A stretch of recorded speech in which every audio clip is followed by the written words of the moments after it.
छत्रपती संभाजी महाराज हे त्यातच एक नाव. या छत्रपती संभाजी महाराजांची ही धगधगती अंधार गाथा शंभूराज पुण्यापुऱ्या 9 वर्षात त्यांनी 240 लढाया केल्या आणि काही लढाईत पराभूत न होणारा राजा जगाच्या इतिहासाला त्यांची एक निवासिती म्हणून नोंद घ्यावी लागली. त्या शिवपुत्र संभाजीराजांची ही गौरवशाली पराक्रमी गाथा. तलवारीच्या टोकर मराठी स्वराज्याच्या रक्षणासाठी स्वराज्य संवर्धनासाठी हा छावा छंदावासारखा भुंगावत राहिला. औरंगजेबासारख्या कळीपाराशी तब्बल 12 आकड्यावर शिखराचे पलटे फाड करत टक्कर देत स्वराज्य संरक्षित करत राहिला त्या शिवपुत्र संभाजीराजांची ही धगधगती अंगार गाथा.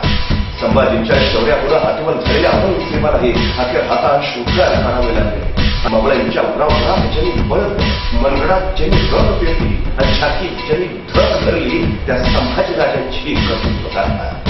संभाजीराजांच्या जीवन चरित्राचा जन्मापासून मृत्यूपर्यंत वेध घेणारं हे धगधगतं महाराष्ट्र. 100 फूट भव्य रंगमंच, 60 फूट उंचीच्या किल्ल्याची भव्य 5 मजली प्रतिकृती, ऐतिहासिक वेशभूषेतले 400 कलावंत, डोळ्याचे पारणे फेडणारे भव्य राज्याभिषेक सोहळे, नेत्रदीपक रोषणाई आतोषबाजी, हत्ती घोडे उंट तोफा बैलगाड्या यांचा रंगमंचावर प्रत्यक्ष वावर, श्वास रोखून धरायला लावणाऱ्या लढाया, मैदानी खेळ, युद्धाचे प्रसंग, पारंपरिक नृत्य, पारंपरिक गोंधळ आणि अंगावर थरार आणणारे ऐतिहासिक पोवाडे. संभाजी महाराजांच्या जन्मापासून मृत्यूपर्यंतचा धगधगता इतिहासपट मांडणारं ज्वलंत आणि जिवंत महानाट्य शंभूराजे. या सगळ्या शंभू चरित्राचा वेध शंभूराजे या महानाट्यात आहे.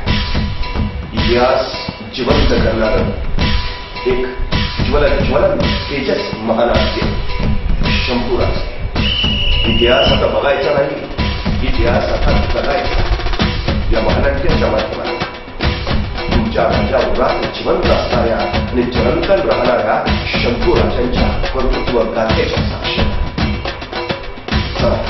इतिहास पुन्हा जिवंत करूया, इतिहास पुन्हा जगूया, इतिहास